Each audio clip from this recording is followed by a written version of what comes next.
historique réside dans la forte capacité des deux États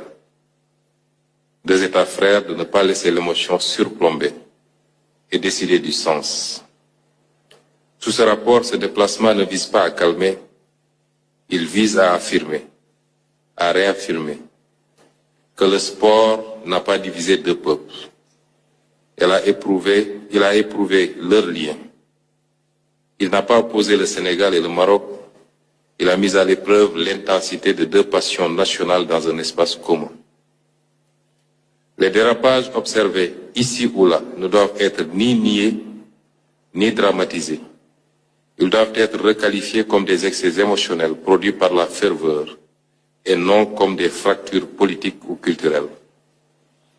Car le sport, si passionnant et si passionné soit-il, est trop fluide à résumer les relations entre les deux nations, comme vous l'avez rappelé tantôt, Monsieur le Premier ministre, et entre les deux États.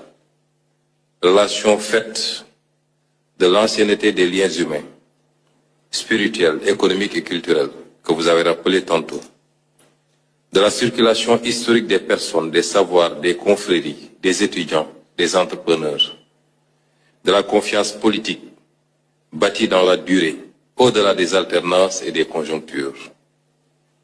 Un lien entre État et peuple qui survit aux événements parce qu'il est enraciné dans l'histoire partagée. Ce voyage donc, Excellence Monsieur le Premier ministre, sous le sceau de la 15e session de la Commission mixte, n'est pas un voyage d'apaisement. Est-ce d'ailleurs réellement nécessaire si l'amitié sénégalo-marocaine est ce qu'il se dit?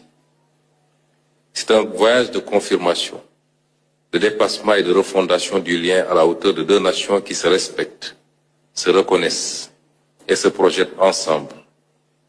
Plus que de clore un incident, nos travaux doivent sceller un avenir commun et réaffirmer que l'amitié sénégalo-marocaine est plus forte que les émotions, que deux peuples frères peuvent traverser l'intensité sans se diviser, que leur avenir commun est appelé à être plus dense, plus structuré et plus ambitieux.